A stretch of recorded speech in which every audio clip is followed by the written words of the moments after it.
live button. All right, now I think we're live. I keep forgetting to hit that go live button. Now we're live. Okay, here we go. All right, welcome to another installment of D23. This is the D23 challenge where we create a room in a dungeon every single day. We've already started 2 days ago. This is day 3 of this. So we've got 2 rooms finished already, and we're going to work on our 3rd room. We're going to do a little synopsis of what we got so far. And when we get further into this, we'll do a synopsis of each floor, I think, instead of doing a synopsis of every single room. So, where are we at tonight? So, synopsis of the rooms. Room number 1. So, the synopsis of this is there is an evil wizard named Azruel Zahn who has discovered a special kind of magic called the wish magic, and he has figured out a way to harness the power of the wish into his ability and his want to reshape reality. And so he has devised this thing called the wish engine, which is a device that he has built that absorbs magic and stores it like a capacitor, stores this magical energy, and when enough is achieved, he can use the wish engine to rewrite all of reality to the way that he wants it. He's lawful evil. He's very cold and calculating. He's not a nice person. And he does not like the way that reality is right now. He sees it disordered and not to his liking. And so he has created this dungeon, and that the dungeon is the wish engine. And what a better place than for magic to be cast so that it can be absorbed than in a dungeon where adventurers would go. So, so we have our first room, which is up here, which is the entry hall. And I also have a map of the rooms. So here is our first room here. It is an entry hall. I think at some point we should put a number 1 in there. Let's hit a stamp and we'll call that number 1. Oh, we have to actually, okay, let's delete that. Let's call this room 1. There we go. Okay. I am okay with that. And we're going to call this... okay, so we got a room 1, and we're going to do a room 2 up here. Room 2. That's room 2. Okay, and I think we're done now. All right, so we've got room 1, and in room 1 are 6 kobolds. So they're kind of the guards. There's 6 kobolds and a kobold trap master, and they're all hiding behind these pillars, and the doors are locked, and they're on guard. They're camping out in the room.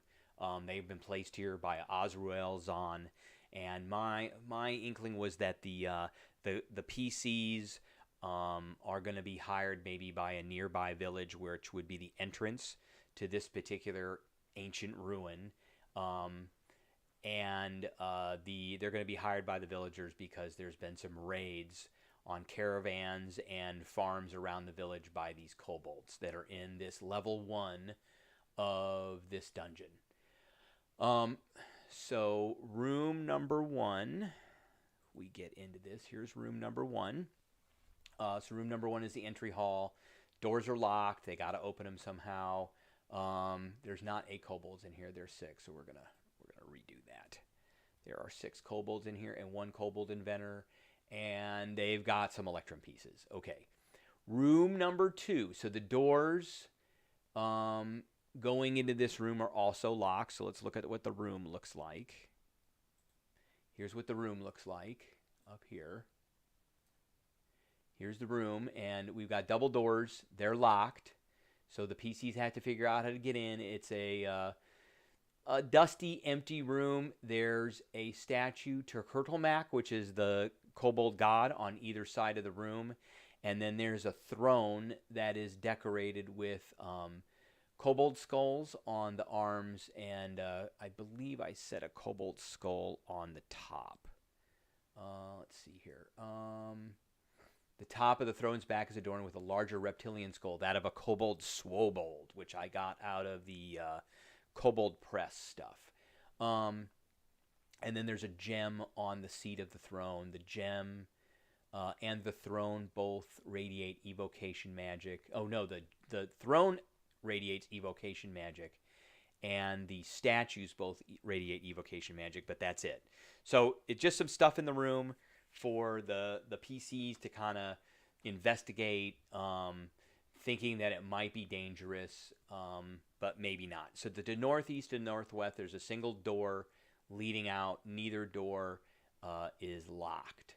So now we're going to go to room number 3. So we got to build the room. So we're going to start out by making a room to this northwest door. And I want to make, so we've given the PCs in room number 2 an opportunity to kind of catch their breath.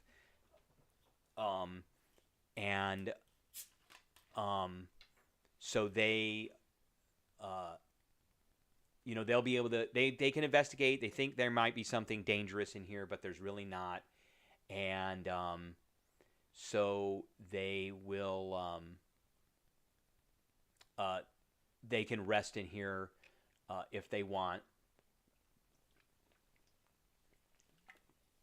So I'm envisioning for the third room, room number 3, that we're going to put an encounter in. But we're going to put a room in here that the kobolds don't go into. So we're going to draw a hallway, and let's call this, let's see, that's 25 feet wide.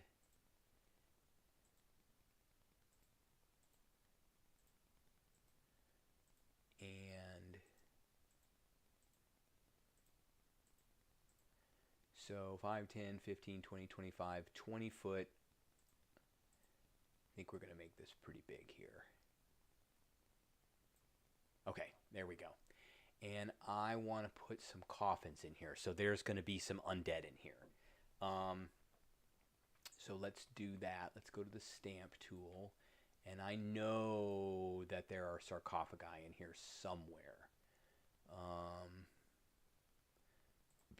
Let's see if we can do that. Sarcophagus. There's those. How about coffin?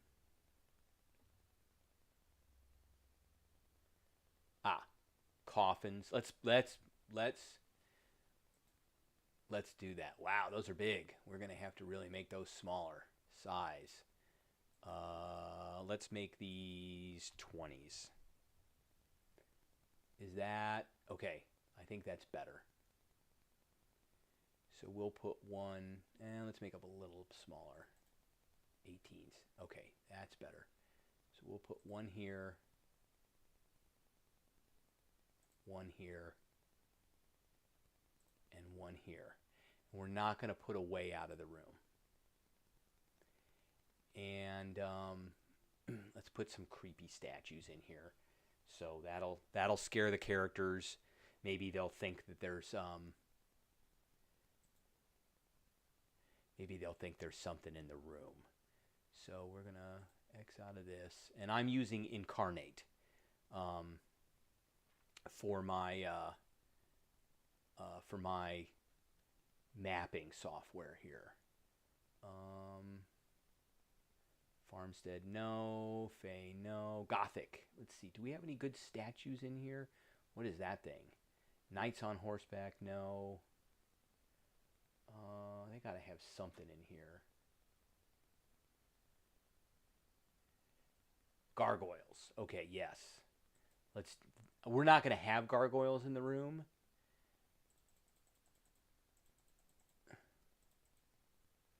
But we want to make these a lot bigger. We're not going to have gargoyles in the room. And we want to... I want these at 270. Like looking at the door.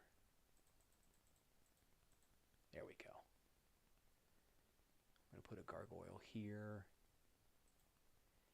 And we're going to put one here, but we'll flip him. There we go. Oh, that's a different gargoyle. Oh, wow, I forgot. There's different kinds of gargoyles. Okay, let's undo that. I don't want that one. I want one that's similar. We want a number 1. Yeah. Okay. That's what we want. Okay, so we got our gargoyles looking at the entrance as the characters come in the room. All right. So, all right, let's get to the description of the room then. And, oh, we got to figure out what kind of undead we want in the room. So, I always like going to monsters, and this is pretty easy. We can go over here to undead, and it'll give me every undead. And then we can search this by challenge rating. And we're looking for creating an encounter for 5 first level characters. So we're going to go to encounter building in Xanthars. And it's going to tell me, I don't care about solos, I care about multiples. So for first level characters, a quarter rating, challenge rating creature is equal to one of those characters. They're the same. A half is equal to 3 of them. So we could put 2 halves in here. We could put 1 challenge rating 1 in here. Or I could put 5 challenge rating quarter things in here. So we don't want to do that. I think what we want to do is we want to put a half in here. And then we'll put 2 quarter ratings in here. So let's look at the quarter rating monsters. So we got an Ash Zombie from Lost. Do I have access to that? I do have access to that. The first time the zombie takes damage, any living creature within 5 feet of the zombie must succeed on a Constitution saving throw. Or gain disadvantage for 1 minute. Ooh, that's nasty. We have a Gnoll Witherling, which is like an undead gnoll. I don't think I want that. Returned Drifter. What are these? These are like... we're not going to do that. A skeletal giant owl. A skeleton. We could do skeleton. Zombies. I always like a good zombie. So let's do...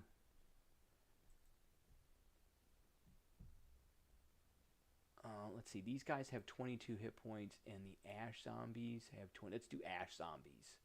Let's do 2 Ash Zombies. So let's put that in to the description here. Okay, so we're going to come down here to a new page.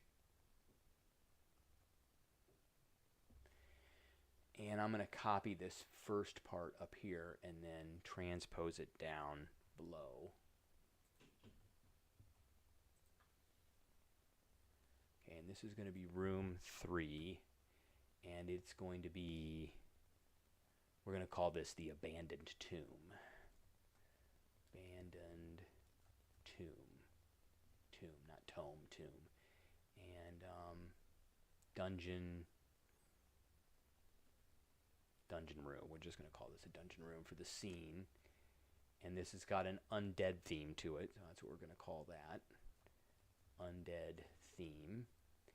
And, all right, so now we need to do the description of the room. So, how big is this room? How big is this room? This room is, what did we say? 5, 10, 15, 25 foot wide room. 5, 10, 15, 20, 25, 30 foot. 5, 10, 15, 20, 25, 30. So 20 foot wide, 25 foot wide, 30 foot long. Okay. Oh, we want to bold and italicize this. Bold and italicize. Okay. This 25 foot wide by 30 foot long room is dusty and moldy,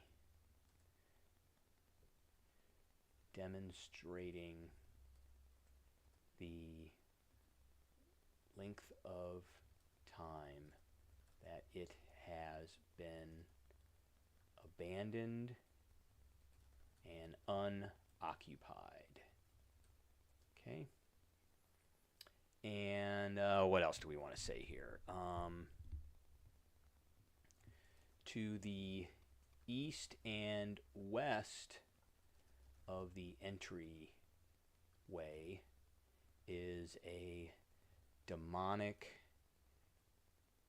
gargoyle-like statue.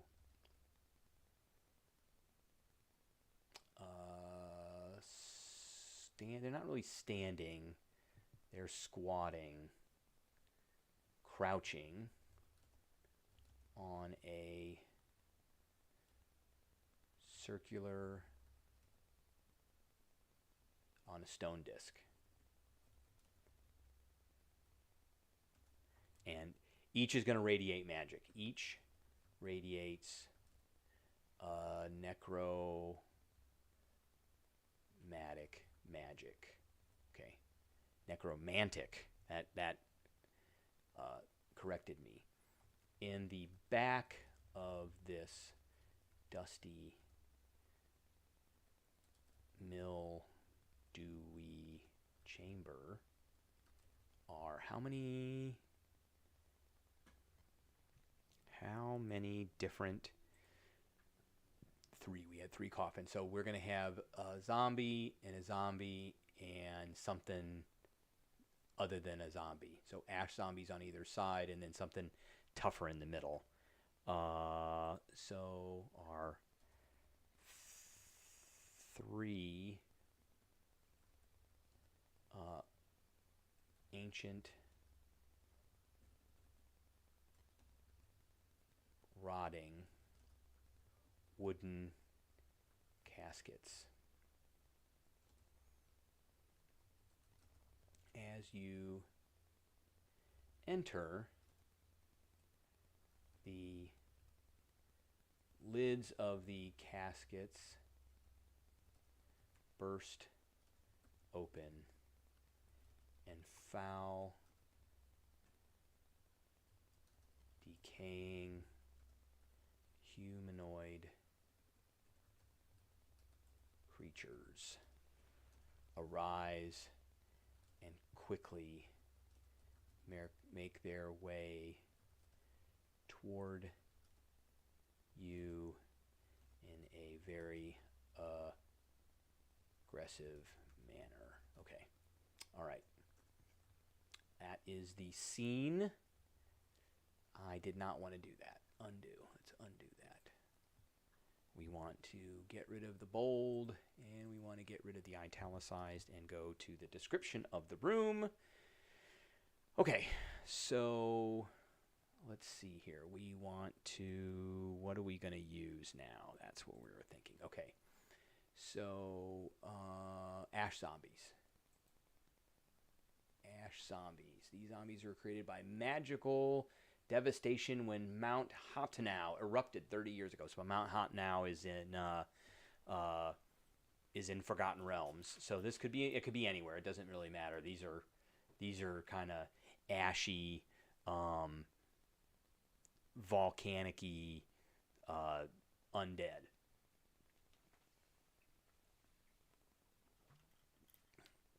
All right, so let's put that in here.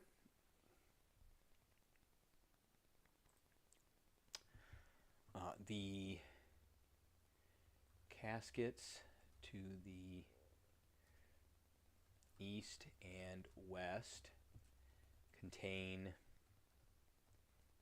ashen zombies, and we're going to put a 2 here. And then the casket in the middle. What are we going to put in the casket in the middle? So we're going to put, so we can put one creature that is a half a CR. So let's go down here. We can put a death's head. What is that? Oh, that's from Richten. What is that? Is there a picture of that? Oh, it's like a head. A death's head is a disembodied flying head. I think we'll pass on that. A shadow, no. An undead cockatrice, no. Or a skeletal, no. Not very much of a choice. We could do a shadow. Okay, let's look at a shadow. A shadow might be interesting because it has resistance. So this would be a good one, actually, because it has resistance to bludgeoning, piercing, slashing from non-magical attacks. So it actually doesn't have 16 hit points. It has 32 hit points. And it's got strength drain. Okay, they can finish a shorter long rest to recover that. Okay, so let's do that. So from the central casket, a amorphous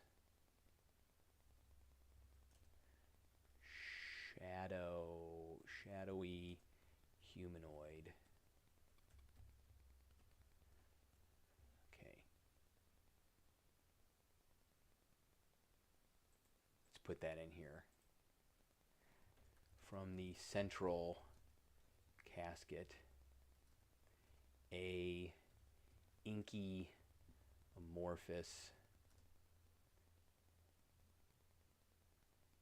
being slinks out and quickly. And do these things fly? I think they fly. They just have a speed of 40, but they're pretty fast. Okay, so he'll slink out and quickly move towards you. Okay. And an amorphous shadowy humanoid is released, which is I'm going to bold this, shadow, and we've only got one of these, so we're going to put a 1 there. These creatures will fight until destroyed, of course. So this is a quick, easy, kind of dirty, knockdown, drag-out fight with some undead for first-level characters. And then they're going to have to deal with a couple of different things. One, they're going to have to deal with the fact that they've got a creature that they're not doing full damage to. So they'll quickly realize that. And they'll understand that they do need to get magic items. So they'll have to have magic attacks. Because this thing is resistant to acid, cold, fire, lightning, thunder. So their cantrips probably are not going to do full damage. And bludgeoning, piercing, and slashing from non-magical attacks. So they got fighters or barbarians or rogues. They also won't be able to do anything. However, if they've got a cleric, I'm not sure if druids get something that's a cantrip, but I know that Sacred Flame definitely does radiant damage. So if they have a druid, the druid will be able to do radiant damage pretty easily.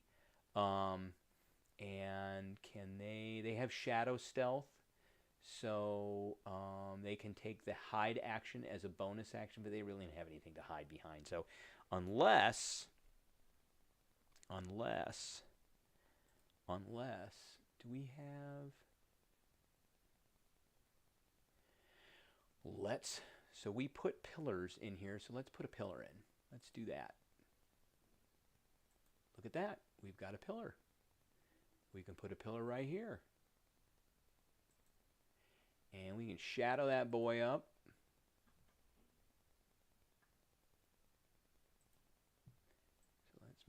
intensity, there it is. Vertical offset. Horizontal offset. And then blur. Look at that. That looks cool. That looks really cool. Okay. So we've got a shadow now in here that guy can go in, hide behind if he wants to. And he can use a bonus action to get behind it and hide behind it. As long as the characters are in the front, let's move it back one. Let's move it back one there. Okay, that's where we want it. So as long as the PCs are in this front part of the room, these squares in the front, and they're probably not going to want to get near these gargoyles.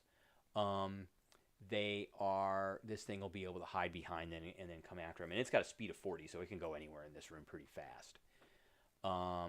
Okay, now we've got that, and now we want to put a little bit of treasure in the room. I'm going to bold this out, treasure.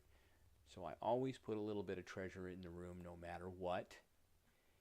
And so for that, we're going to go back over here to the Dungeon Master's Guide and go to the treasure tables. And I like doing random. The random stuff is always cool, especially for treasure and things like that, because you just get just random cool stuff. And we're going to do... let's do a treasure hoard. Let's do a treasure hoard. Let me get some dice.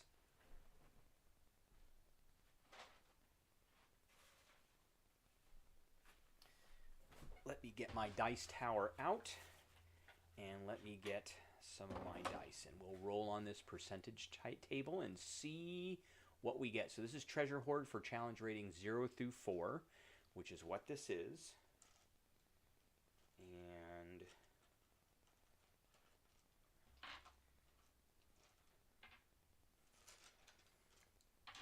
okay, there's my percentage dice. 90. Do we really want to do a 90? Is that really doable? Table F. What is table F? 1 through 4 on table F. I guess we could do this. We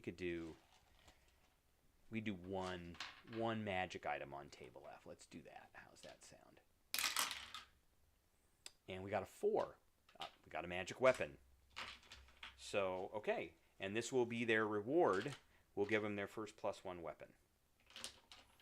And let's give them so in one of the caskets will be a +1 weapon. And what else are we looking at here? And here we go.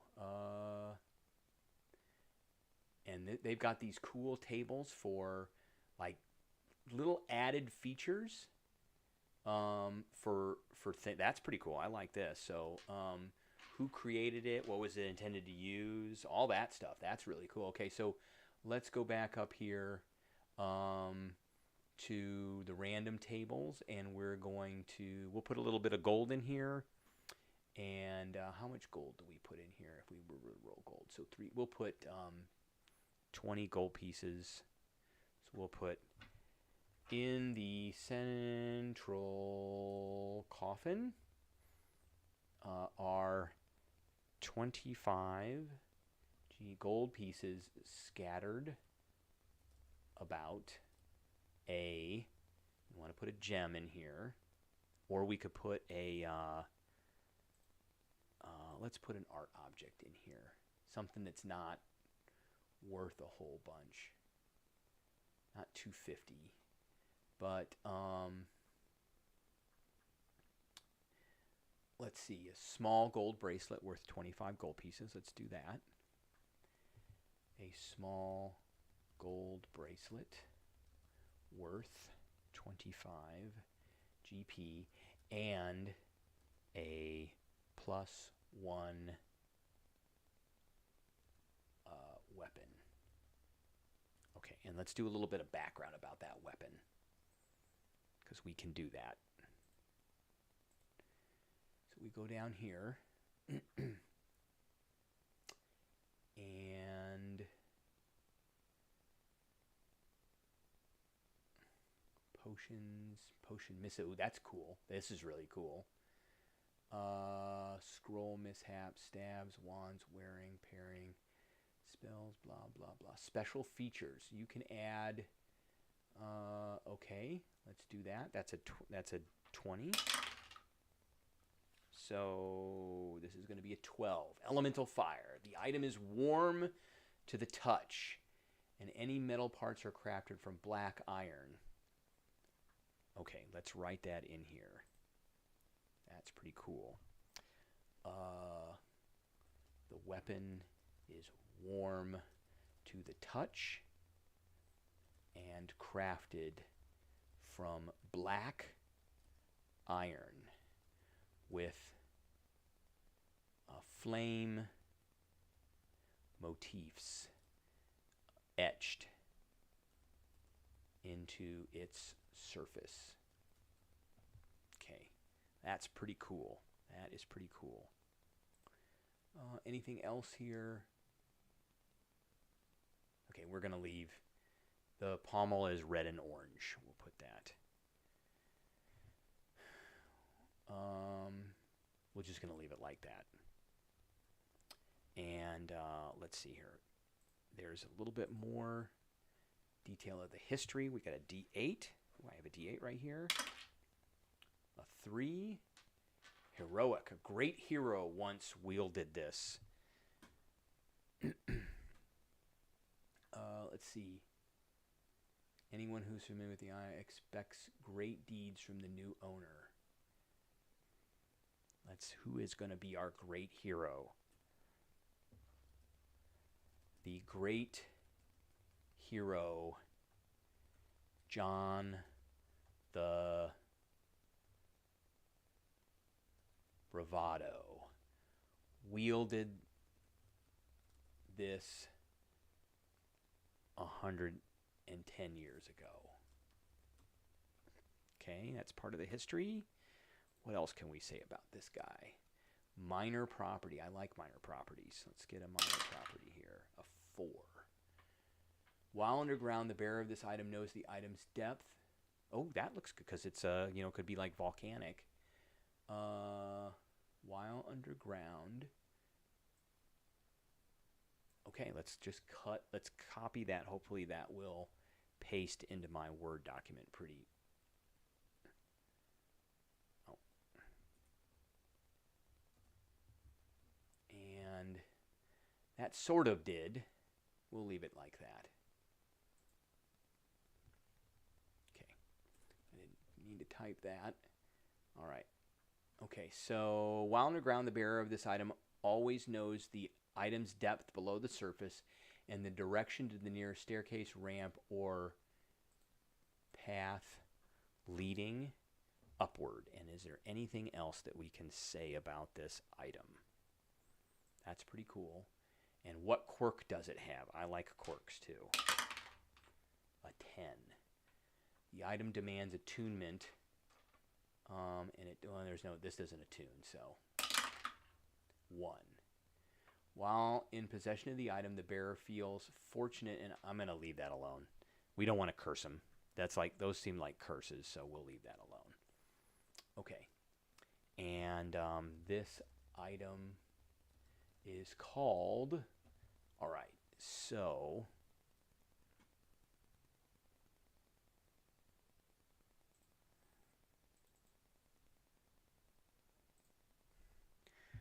I always go to one particular website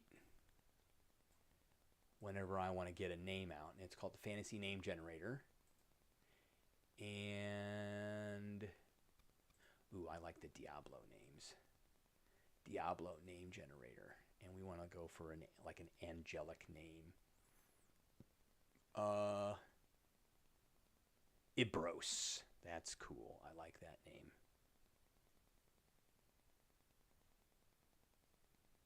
Ibros. Let's do that. Ibros the The hot. Something to do with flame. Let's get a synonym for that.